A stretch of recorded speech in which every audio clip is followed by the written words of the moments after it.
Hello friends, welcome to the Tiny House Concierge YouTube channel. I am super excited right now. If you are here from Instagram, I love you and I see you. Thank you. Thank you, friends. It's so nice to kind of meet you face to face. Yeah, I'm excited. Let's do this. So who am I? My name's Alaska. I am a writer by passion. I'm a realtor by licensure.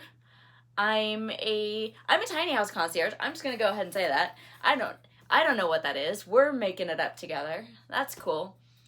Yeah, I'm a millennial. I'm a person who honestly couldn't take it anymore.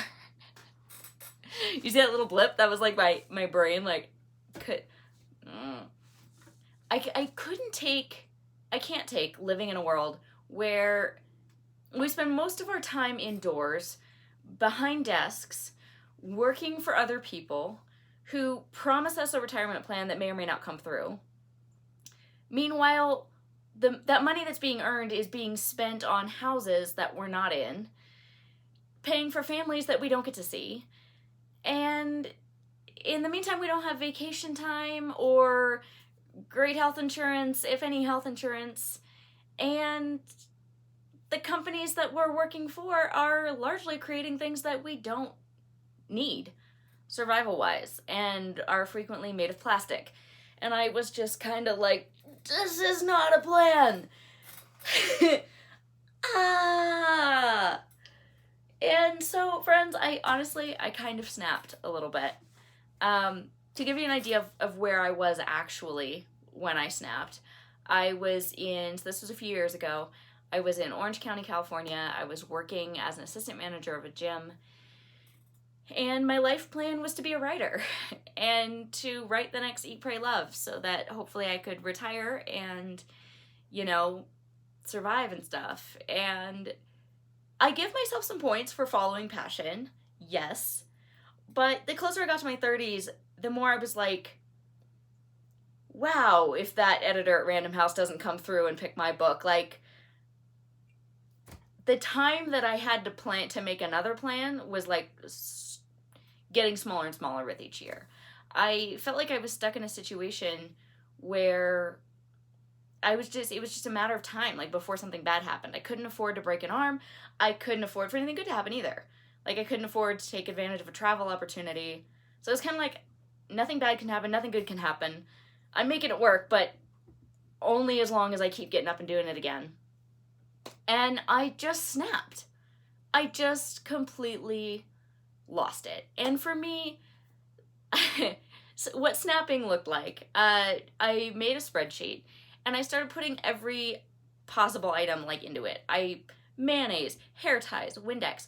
I evaluated the items in my life, how they came into my life, what they cost, what the resale value was.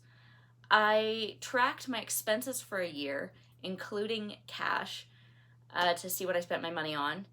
I looked at how I spent my time. I would set my timer on my phone, and I'd be like, okay, last 30 minutes, what just happened? And I'd write it down. And I realized, so many things to tell you in one introductory YouTube video, but a couple basics. My housing was my biggest expense. My half of the rent was 56% of my take-home pay.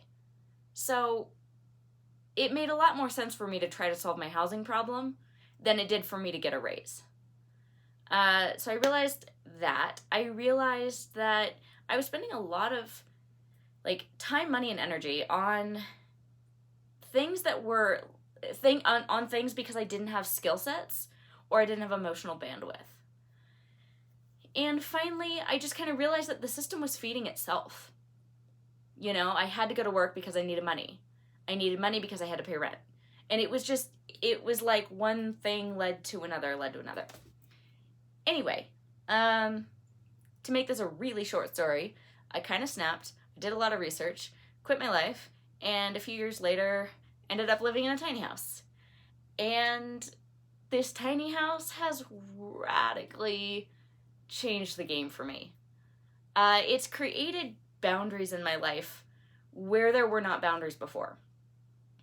And it's forced me, it's taken all these like spinning pieces of a life that was getting bigger and bigger and more expensive and more out of my control.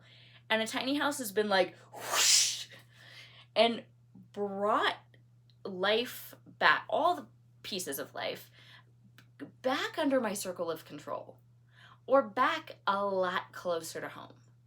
My life is now built around things I value and things I need. And the pieces that don't fall into one of those two categories,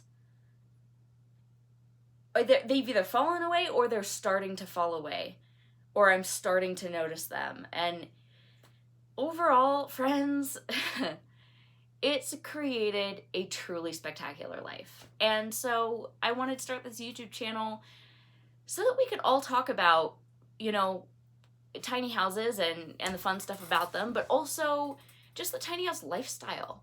You know, this is a lifestyle as much as it is a house. And everybody gets to play. Like, whatever house you live in, you can still live a tiny house lifestyle.